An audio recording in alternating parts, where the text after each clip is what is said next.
Alors, dernière partie de cette interview, donc le guerrier pacifique, puisque mon blog s'appelle Les guerriers pacifiques, et que du coup c'est le deuxième bouquin que tu as traduit. Toi personnellement, qu'est-ce que tu retiens du guerrier pacifique? Quels sont les enseignements que tu retiens toi?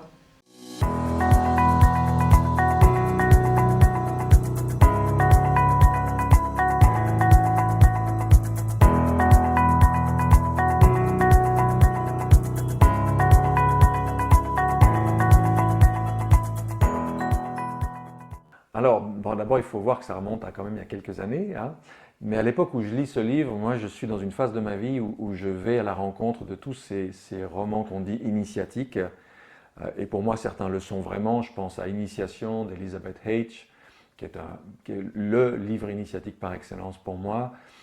Il y a Le chemin des nuages blancs du lama Anagarika Govinda, qui est aussi un formidable récit initiatique.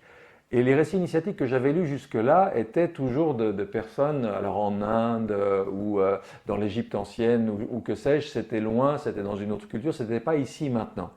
Et puis je tombe sur The Peaceful Warrior, le guerrier pacifique, et là c'est un champion du monde de trampoline, c'est en Californie, c'est en Occident, c'est dans un contexte qu'on connaît.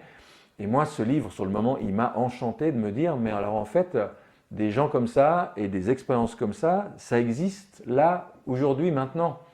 Donc le premier impact de ce livre pour moi, ça a été de me donner l'espoir de me dire on peut encore aujourd'hui rencontrer des êtres qui ont un certain niveau d'éveil ou de réalisation et avec lesquels on va pouvoir faire un bout de chemin, grandir et avancer. Et moi, c'était ce à quoi j'aspirais de tout mon être et de toute mon âme.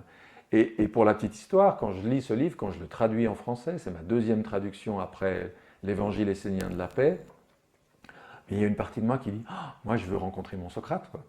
Je veux trouver quelqu'un avec qui faire un bout de chemin. Je suis sorti de l'école avec mon bac en poche en me disant, j'ai eu exactement cette formule, elle me reste encore toutes ces années après, je me suis dit, on m'a appris le superflu, on m'a pas appris l'essentiel. On m'a appris les maths, la géographie, la longueur du Nil, la superficie du Nicaragua et l'histoire de France. On m'a pas appris à penser, on m'a pas appris à aimer, on m'a pas appris à manger, à respirer, à avoir une vie épanouissante et sensée sur cette planète. Donc pour moi, tout l'essentiel de ce qui fait une vie humaine ne m'avait pas été donné à l'école. Je cherchais une école de vie, je cherchais une école initiatique, hein, voilà. Et j'envoie cette pensée-là dans mes prières, dans mes méditations. Et ce qui est joli, c'est qu'en réalité, un an plus tard, j'ai effectivement rencontré mon Socrate à moi. L'important, c'est que d'avoir envoyé cette demande m'a fait rencontrer quelqu'un avec qui j'ai pu faire un long chemin, 11 ans, et qui a effectivement été un mentor spirituel pour moi, qui m'a permis de faire un chemin important dans ma vie. Donc moi, je relie ce parcours personnel que j'ai fait à ce livre fondateur, euh, dans lequel ce personnage, Dan Millman, va rencontrer son Socrate dans sa station d'essence, et où toutes ces leçons qui touchent finalement à... Alors, il y a des choses, quand on a beaucoup lu dans le domaine spirituel, où on voit que Dan Millman a été emprunté à tel conte bouddhiste, à telle histoire, etc., et qu'il a reformulé ça et mis en scène, romancé, quelque chose qui doit mélanger à la fois de l'expérience personnelle, des lectures et différentes ressources, pour en faire un petit bijou de livre, dont 30 ans plus tard, d'ailleurs, on a fait un film qui est sorti il y a quelques années seulement, et qui, je trouve, restitue pas mal l'esprit de ce livre. Alors, selon toi, même si ça remonte un petit peu, est-ce qu'il y aurait un ou deux, trois messages à retenir dans ce livre? Il y en avait plusieurs. Ceux que j'ai retenus, c'est des petites anecdotes parce que je les trouvais très drôles à un moment quand Socrate explique à Dan Millman qu'il va lui expliquer un secret fondamental sur la nature. Alors Dan se dit waouh, je vais avoir une révélation et tout ça. Puis en fait, Socrate va aux toilettes, va pisser. Voilà, il le ramène à des réalités très concrètes. Oui, les secrets de la nature, c'est aussi qu'on a un corps et que la spiritualité, c'est pas de vivre un truc complètement désincarné. Ça passe aussi par une attention, un respect à cet organisme extraordinaire, absolument magique, sacré et merveilleux qu'est un corps humain. Donc cette anecdote, elle m'avait beaucoup amusé. Il y en a une autre dont je me suis toujours rappelé et que j'ai cité des centaines de fois, c'est le moment où ils vont se balader ensemble et puis ils s'accoudent sur un pont en regardant la rivière. Puis à un moment, Dan, le regard perdu comme ça dans l'eau, dit tiens, je me demande quelle profondeur est là. Et Socrate l'empoigne, il le balance par-dessus le pont, pouf, dans l'eau. Voilà. Et j'ai adoré cette anecdote parce qu'elle nous ramène aussi à la réalité. C'est-à-dire, j'utilise mon mental, j'utilise ma réflexion. Pourquoi? Pour me poser des questions qui n'ont absolument aucun sens ou qui sont absurdes. Ou est-ce que je veux être dans du concret, dans du pertinent, dans du sensé?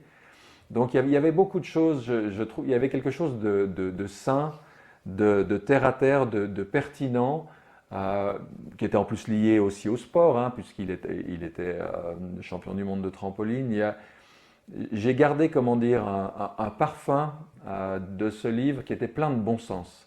C'était pas une spiritualité désincarnée loin sur des montagnes en posture de yoga.